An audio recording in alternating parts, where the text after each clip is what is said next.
Like right now, I think Rachel thinks like, oh, like cute, haha, like he's able to like, honestly, I couldn't even tell you what's going on in her head, but maybe she's like, oh, I'm really trying, y'all. I don't know what's going on. Hello, and welcome back to another episode of Brianna's Bachelor Breakdown. I'm Brianna, your Bachelor relationship analyst. If you love getting into the nitty gritty of the drama and unpacking the relationships, then this channel is for you. So let's go ahead and get right into it. Today we're talking about the two back-to-back fantasy suite episodes of Gabby and Rachel's season. So first up we have Gabby and Erich. They go to a cenote, which is like a hole of water in the middle of the jungle in Mexico. They take turns like jumping in from higher and higher levels. It looks like a lot of fun. That's something that I would definitely enjoy doing. Not really much to note here in their actual like interactions. Gabby has like a little moment of like freaking out at the highest level because she's kind of scared to jump off, but otherwise just really regular, but not in a bad way. It was very pleasant to note, but I didn't feel like it necessarily progressed or regressed their relationship any. It was just like, okay, we're hanging out. So then at night they go to dinner and Erich says that he's in love with Gabby, so they're able to share that moment. And then of course they forgo their separate rooms and goes to the fantasy suites. And then in the morning when they wake up, they cook breakfast together, which honestly is my favorite part of their whole like overnight like portion of the date, just because I don't remember ever seeing that. Like usually the lead or the contestant or someone comes back in with like breakfast already available like on a tray, so like, you know, some producer just like drops it off, which is fine. Like they're able to have like cute moments with that still, but just like getting up and actually like cooking breakfast together felt very natural, very organic. They could kind of experience more of like a real world situation together, because you don't get a lot of those opportunities while you're in the Bachelor or Bachelorette dating process of things. And of course, this wasn't like a high stakes activity, but it did show how they could communicate and work together in a very mundane, everyday task. And then they have a really passionate goodbye session. You know, they're hugging on the balcony, looking into each other's eyes, and like it's really just everything at this moment. I was really living for this portion of things, because you could just like the love between them was just so palpable. Like you could really tell that Gabby was like, this night just really elevated everything for me. Like you could tell they were totally both on the same page. And it was just so precious to see, because I've been rooting for Erich this whole time. I think he's the most stable guy that Gabby has in her corner.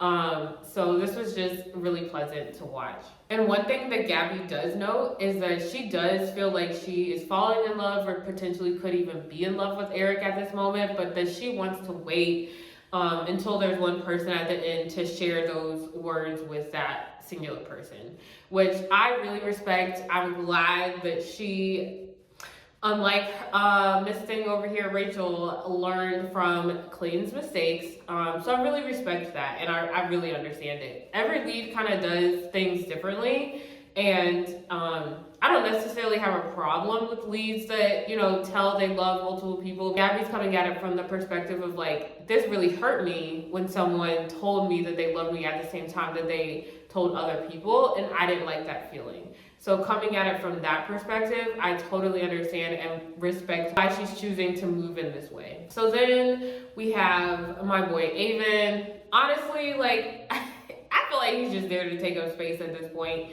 And this is not any shade to Aven. Like, he seems like a really cool dude. He's super sweet, super cute. But just the way they're treating him in his segments. First, he was pushed off to the side for the hometown, so I already knew it was a wrap on him.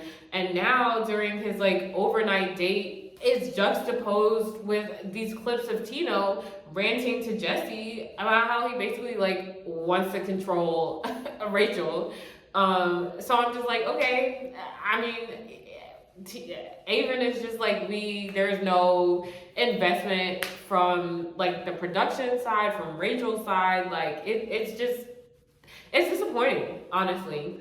And what annoyed me even more is that Rachel sitting up here talking about like, oh, I feel like I want to tell Tino that I'm in love with him, blah, blah, blah, blah. When 2 seconds later, she and Gabby were just like, oh yeah, like, we were really hurt when Clayton did this to us. And then Gabby, like I said, turns around and chooses to not take that same path.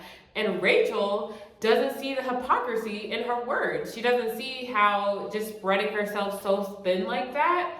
Like I said, not everyone, like some people are equipped to receive that type of information and know that it's also being delivered to other people. And some people are also able to feel that capacity for multiple people at the same time, but some people aren't. And Rachel didn't like it when it was done to her, and now she's turning around and doing it to other people. But on top of that, like at the dinner portion, when Aven was telling her that he was in love with her, I don't know if anyone else like felt this way, but she looked really zoned out. Like she was just like, like just kind of like smiling, and like there was nothing registering on her face. Whatever. I just feel like his segments are just so zoomed through. And honestly, I wish she would eliminate him early. Not because I don't like him, but just because I honestly feel like she's wasting his time.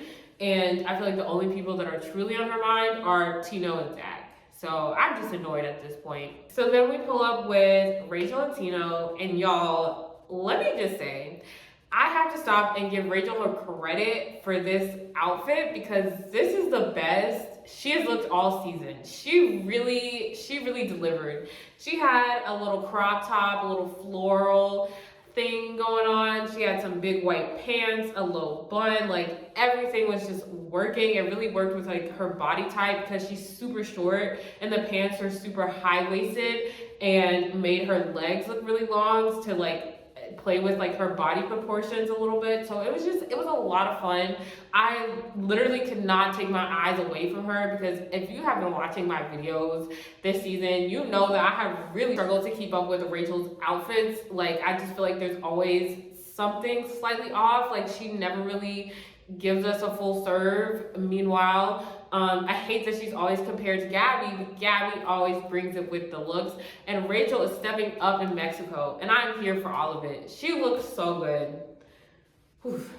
Anyway, so then they go horseback riding, regular, classic Bachelor date. Wouldn't be a season without getting on some horses. Surprised it didn't end in a hot tub, so that was kind of new for them. But they do that, they scurry around, whatever. They go sit on some rocks and kind of chitter chatter about hometowns. And, you know, Rachel is just expressing like, I like didn't really feel like your family liked me. Like she's trying to talk about the concerns that she had walking away from his hometown. And Tino over here is not able to host or be involved in any type of capacity. He's very dismissive of her feelings, of her concerns. He's just like, don't worry about it. Like, don't be upset about it. Let's move on. And that is just so annoying, because then after that, he has the audacity to go to an interview and be like, oh yeah, like, I don't even know what she's upset about. Okay, but if you had listened, you would know. Like, it's just,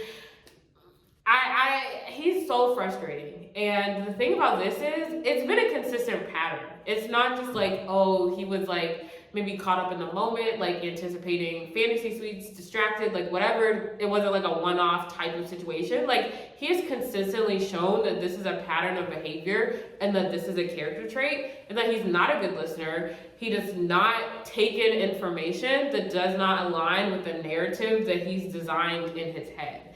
And Rachel was saying something counterproductive to his impression of his family and how he wanted his family and Rachel to interact. And so he just literally tossed that information out. He said, this is not in Tino's world. This is not part of my story. Therefore, I will not interact and engage with this information. And that's just such a problem. Like right now, I think Rachel thinks like, oh, like cute, haha, like he's able to like, honestly, I couldn't even tell you what's going on in her head. But maybe she's like, oh, I'm really trying, y'all. I don't know what's going on. But either way, this is gonna pose, I think she's glossing over this character trait right now, but this is gonna come to bite her in the butt later, because I wholeheartedly believe that she will pick Tino, unfortunately. But this is not gonna change. This is, if he's already showing this red flag in this perfect simulation activity of Bachelor world, it's only gonna get worse in real life, where there's no producers to check him, no cameras like making sure that he's on his best behavior. Like, this pattern is only going to continue. And if Rachel continues on like she is in this situation, it's gonna get to a point where like she's expressing herself, Tino's continuously disregarding it, dismissing it, and she's just gonna stop speaking up. Like, she's just gonna stop sharing her feelings. And then that's gonna turn into a relationship where Tino just has all of the control, which I think he very much wants. He very much seems like he wants to be in charge of the situation. Like I said, he has his narrative in his head of how he wants things to go. So I think it's 100% his goal to control this relationship and kind of control her in a sense. And I don't see, I really cannot see any sort of ending in which he turns this behavior around, because Rachel's allowing them to build their foundation on this type of behavior. And if you don't nip this in the bud in the beginning, this person is gonna say, okay, this is how this person is allowing me to treat them. And they're just, I mean, they're gonna continue on like that, because why wouldn't they? They're already getting everything they want out of the relationship while being able to treat you any way that they want to. So, not pleased, to say the least. Then we pull up to dinner. Tino has, of course, lacks the capacity to self-reflect and did not take any time during their little break to think about what might she have been saying to me earlier. He just pulls up and he's like, "You're a little nervy on the rocks today. What's going on? What's getting under your skin?"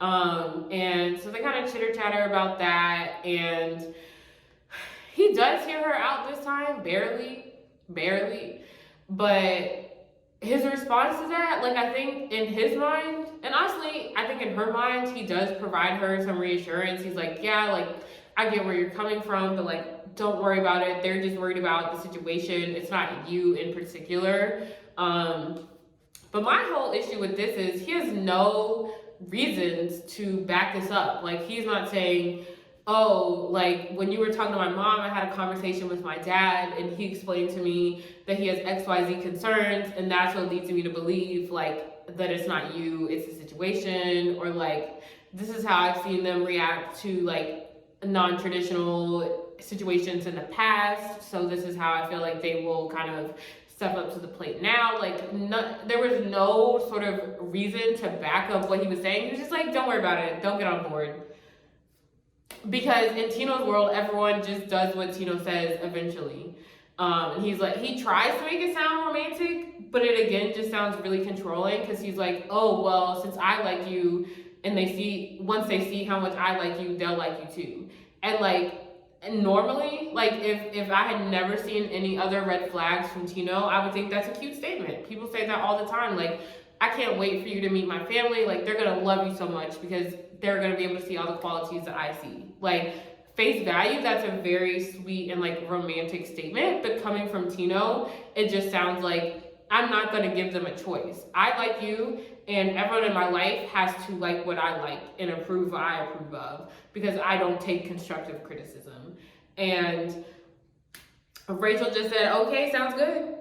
I love you too, babe. Like, it's just, this is not gonna end well. It's really not. So then we go to Gabby and Johnny, and they, you know, kind of get on a yacht, have some fun, kiki a little bit. Then they're sitting on a towel on the beach, and Gabby's kind of asking him about like how he views the next kind of week and a half or however much time they have left going, like whether he's able to like get to that point. He kind of beats around the bush, gives some non-committal answers. It's clear that he's not ready to get engaged. He's not that invested, honestly, in this relationship. I mean, at the beginning of their overnight, he was like, yeah, Gabby's the dopest girl I've ever hung out with. Are y'all just hanging out? Is this just, you're just chilling? Like y'all are just kicking it.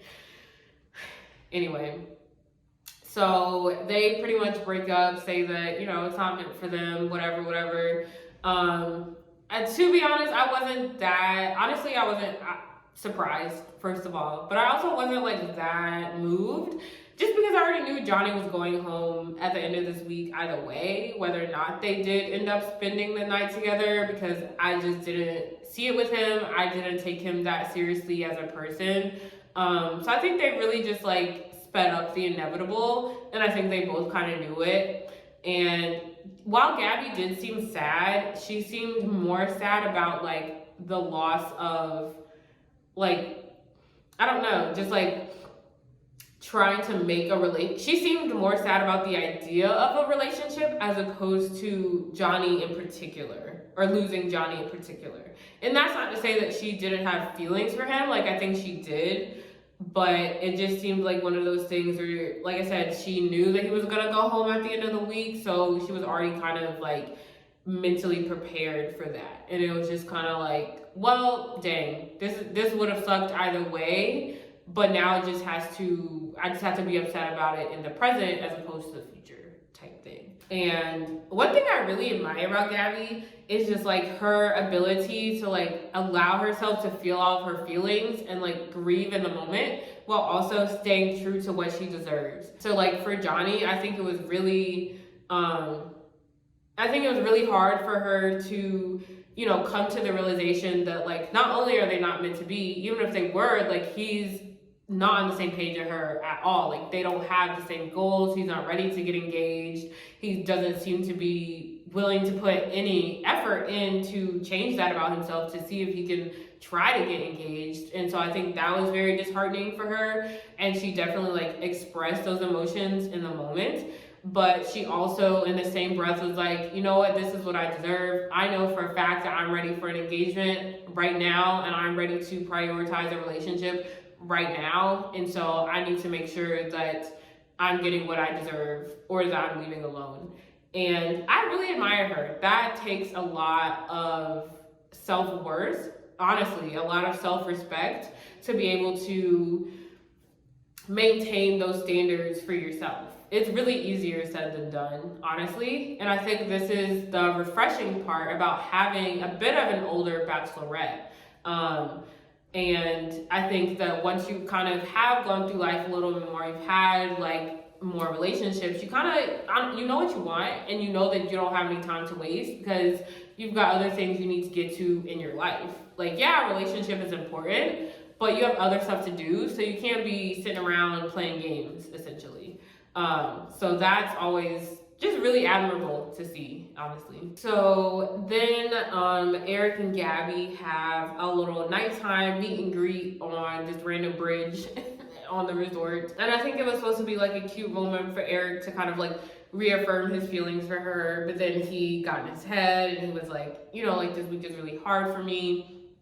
And the moment he said that, like the whole entire mood changed. Like everything just kind of was like, okay, like this is not, like Gabby was just kind of like, this is not what I came here to do. Like, I don't know why you keep pressing me. And they both alluded to a conversation that they had off camera about what the week looks like and how they both feel about things. And it honestly felt like it could have turned into a Katie and Greg situation, because it seemed like Gabby was like 95% sure she was gonna choose Erich. But obviously she couldn't come right out and tell him that.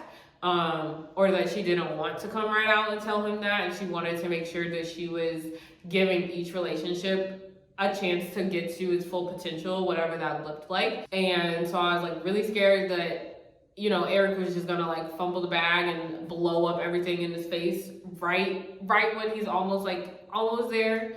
But they were both able to kind of like, you know, take a moment, realize that there's no point in kind of like rehashing what they've already discussed. They're not going to come to any new conclusions.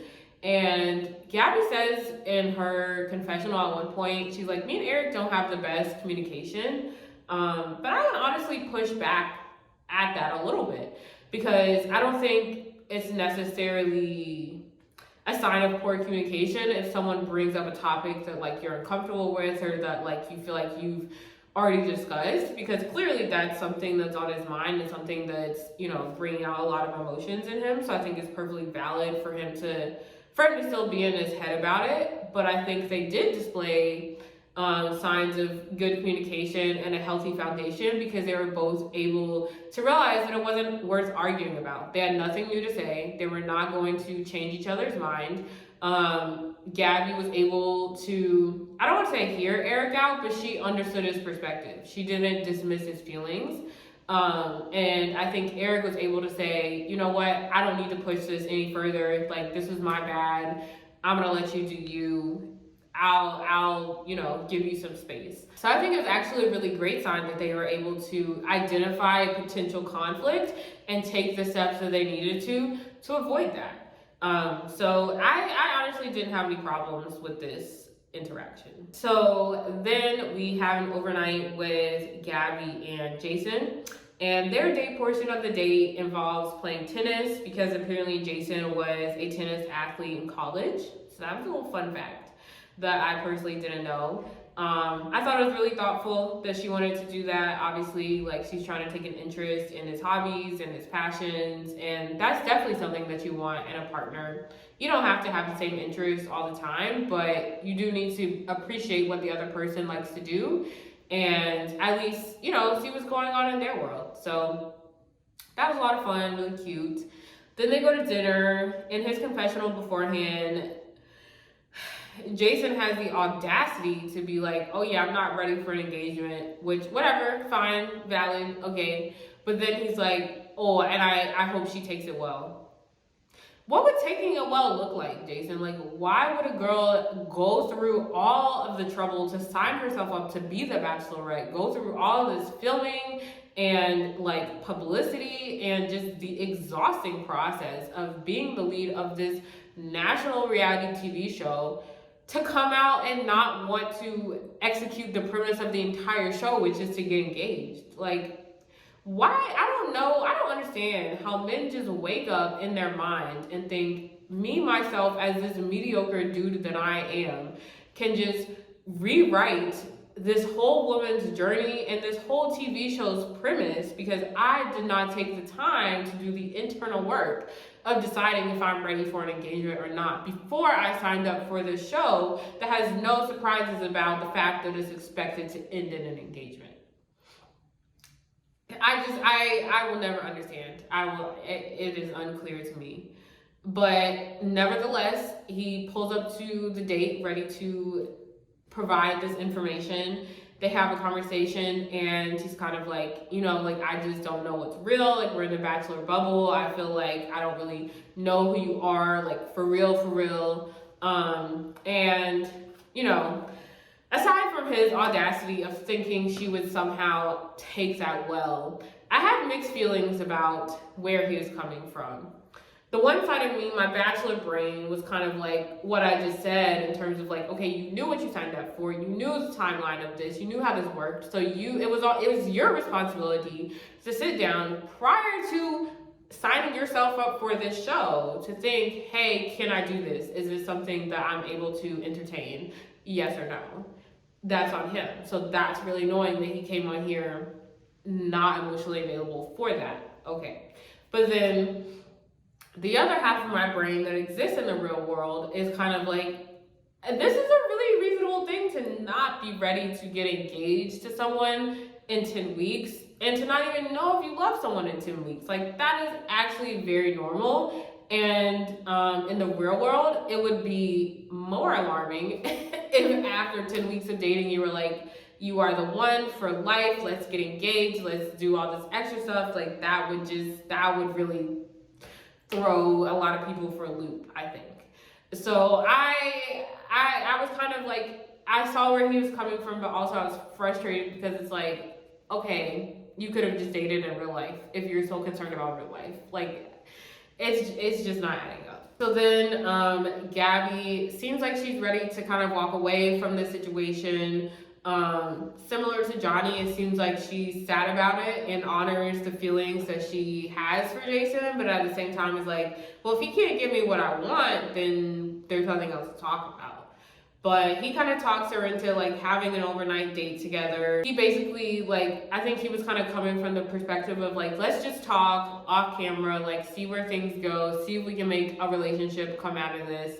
And I think he was honestly, like, if given the choice, he would come out of it with, like, a Juan Pablo, Matt James type situation. At least that's the vibe I got when they were at dinner. And that he would just want to date afterwards. And those types of endings, like, I know Matt and Rachel are still together. Okay, that's fine. But those types of endings are just so unsatisfying. Like, it's just, like, this show is so intriguing because the stakes are so high. You know what I mean? Like, there's so many other reality shows where, like, the point is just to date and there's no real end goal. But this is the whole premise of The Bachelor, Bachelorette, and that's what makes it so intriguing. Like, it's a social experiment. Can you get engaged? Can you fall in love in 10 weeks? Like, is that possible? That's part of, like, what keeps people hooked. And I'm not saying he has to do that just to appease viewers, but it's like, this is what the show is. Like, this is what's going on. I'm not here to watch you just date a girlfriend, you know? And Gabby's not here for that, which is the most important factor in this entire equation. So whatever, they go in there overnight, wake up the next morning, they're broken up. Basically, I mean, they don't really provide any details, but it just sounds like they couldn't get on the same page about what a potential future would look like after this, which is not surprising, but it was really hard to see because Gabby was definitely very upset at the end of it. You could tell that she really probably did think that Jason had a really good shot of being the one for her in the end, and I think she really had a big soft spot for him in her heart. And it also sounds like not only did he not want a relationship, but maybe his feelings for her weren't as strong as she was led to believe. Very murky, very unclear with that.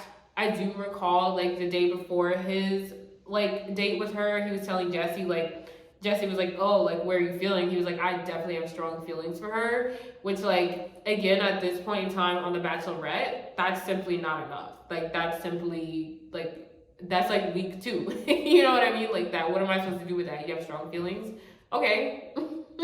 Like, okay, that's useless information at this point in time when we're expected to get engaged in a week. So I think Gabby feels like she wasted her time, and, I mean, she says as much.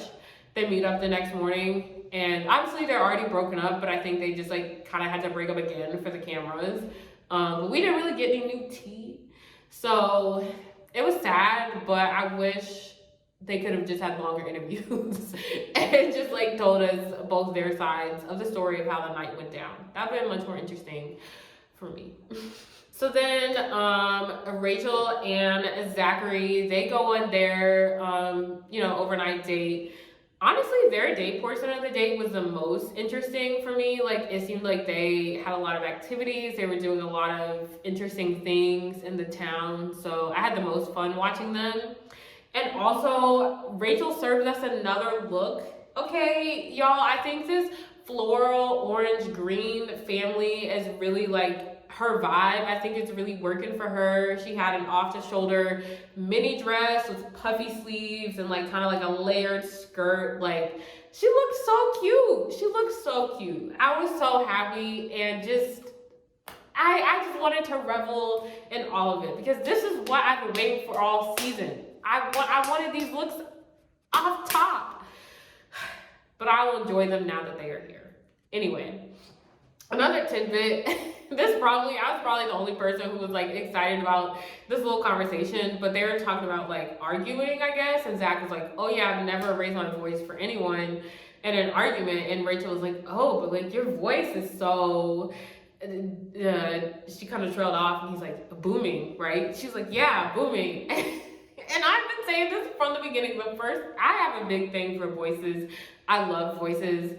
And that was the first thing I noticed whenever Zach, like, came on the screen and had his first, like, one-on-one with Rachel, like back when they were in the mansion and everything, I was like, his voice is everything. It's so commanding. So I just loved that they could highlight that a little bit for the viewers.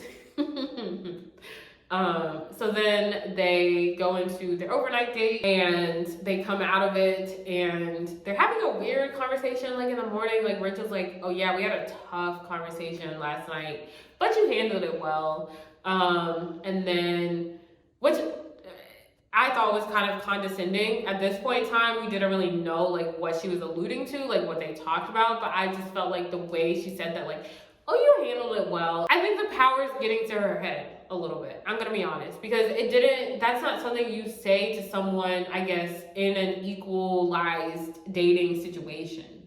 You know what I mean? Like if you have a tough conversation with your partner, yeah, you can think like they handled that conversation well, but it's not like, oh, I have to sit down and like give you a prize and like write you a report card of all the things that I appreciated that you said in this conversation. Like it just I hope if someone in the comments can better articulate what I'm trying to say, please let me know, because it's not that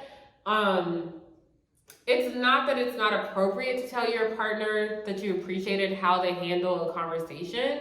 It was more just like, I think the tone in which she said it just came off as condescending to me. We can move on. Anyway, we get more clarity into what they talk about because Zach goes and confides in Jesse, who is useless, by the way, and just is like, oh yeah, like, you know, we got into it a little bit. She was really pressing me because she was concerned about whether or not I'm ready for marriage, ready for commitment. Which first of all, before we even get into that, and her little voiceover going into the date portion of the date, Miss Thing is like, oh yeah, I know that Zach's ready. I know that out of all three guys that I have left, like Zach is the most prepared and the most emotionally available for marriage. So where's that energy, Rachel? Where did that go? Anyway. So Zach is like, oh yeah, she's pressing me because of my age, like da-da-da-da. I feel like we had a really inauthentic conversation. It wasn't genuine. I felt like, you know, everything came off and I feel like I didn't even know who she was anymore. Which, super alarming, super concerning. Like, that should just send up warning signals. And I think it did. But let's unpack this. Let's get into it because I had a lot of issues with what it sounds like this conversation entailed. So first of all, they're the same age. Like, let's just put that on the table. This is a fake issue. This issue, I will not validate it. I refuse to call it valid because it's not, because they're the same age. 25 to 26, that's the same thing. I don't care. Done. Second of all, he's the most emotionally available. He's the most thoughtful of all the guys that she has on her journey right now. His hometown, he planned the most thoughtful date. He nodded to every memory that they had on their journey thus far and packaged it all into a hometown date for him. A hometown date for her, down to the little homemade movie that he and his family enjoyed at the end of the night. Like, he's so thoughtful. He's always like thinking about her, trying to make her feel special, trying to reminisce on positive memories that they have together. So I just hate that that's not being appreciated. Because honestly, at this point, she doesn't deserve it. If she's just gonna like cram into him and press him about things that are not real and not like uplift him and show appreciation for the things that he's actually been doing that none of the other guys have been doing, I don't want it. I don't want to hear it. Another aspect of his thoughtfulness that he was showing this week is like, he's the only guy who I felt like was really anticipating where her headspace was going to be. Like, in his confessional, before he went on the one-on-one, like the date portion of the date, he was like, I know this is where everything kind of went wrong with Rachel and Clayton, so I'm prepared for her to kind of be a little bit on edge, or like, you know, kind of have that in the back of her head as she and I are interacting. And he's preparing himself not only to anticipate her feelings, but also to be emotionally available for her. So if that's not what you want in a partner, I don't know what is. That's the whole point of a relationship, is to add someone to your support system and to have someone there for you to emotionally lean on. Like, I don't know what's not clicking for Miss Rachel. And third of all, this is all all a waste of my time and my breath, because like I said, this is not about Zach. This is not a real issue that she has with Zach. Like, he has displayed no red flags up until this point. This is about Tino. This is because she wants to pick Tino and she doesn't want to have any guilt about it. She wants to be able to flip the script and annoy Zach, push Zach so far away that he's the one that wants to leave, and then she doesn't have to feel bad about picking Tino. And that's so annoying. Like, at this point, I'm honestly over her, because if you want to pick Tino, okay, that's fine. That's your business. You are in every right to do that. But you are the Bachelorette, and it is your job that if you decide that you do not have feelings for someone or you do not see a future with them, it is your job to exit them out of your journey. Okay? There's no reason why she needs to honestly be this immature and try to not only not express herself and be honest with herself about where she is with Tino, and as opposed to where she is with Zach, and then make it Zach's problem. That's her problem. That is her problem, because Zach is not on the same page. Zach sees it with her, and Zach is in love with her. He's ready for a relationship. That is not Zach's problem, and she's making something that's her problem Zach's problem. And that's not fair to either party, but especially it's not fair to Zach. And I hate that on top of that, like, he's just such a good person. I hate that he's like now internalizing it and feeling like he needs to talk to her, he needs to somehow make this work and like fix it and bend over backwards to prove to himself something that's like literally not even an issue, because there's nothing he can do. He's not Tino. There's nothing he can do to change this situation. But I hate that he's now internalized this thing that she has made his problem, and he's like, I gotta pull out the rose ceremony, I gotta talk to her, this, that, and the third. Like, I just hate that. I hate that. He should not have to do that. And I feel like if you're that close to a potential engagement and a proposal, and you're feeling like you still have to prove yourself to your partner, like, that should be a big sign that they're not the one for you. And that's not me saying like, you know, Zach should just immediately, like, it should immediately click for him, because he's in love with her. So I'm able to give him grace in that sense, that like he might still have a little bit of those rose-colored glasses on. And also because in his perception, this is very out of character for Rachel, but us as the audience are able to see her relationship with Tino versus her relationship with Zach. So to us, it's not coming at us as a surprise, but to him, he's not privy to that type of information. So to him, this is a new version of Rachel. This is a surprise for him. I can totally understand why in his mind, he's like, maybe we can still turn it around. Maybe this is a one-off situation, but I just hate that. I really hate that for him. And I hate this franchise, because what was that they pulled at the end, pulling us up in some abandoned studio? I literally turned the episode off. I didn't even watch any more previews, commercials. I didn't finish the rest of Jesse's speech. Like, I'm sick. I'm sick of it. And that's the end of the episode. Thank you for watching another episode of Brianna's Bachelor Breakdown. And I'll see you back here next week. If they decide to give us a full episode that's not full of commercials and not full of just random cutoffs, when we still have like 5 minutes left in our airing time. So, thank y'all. Goodbye.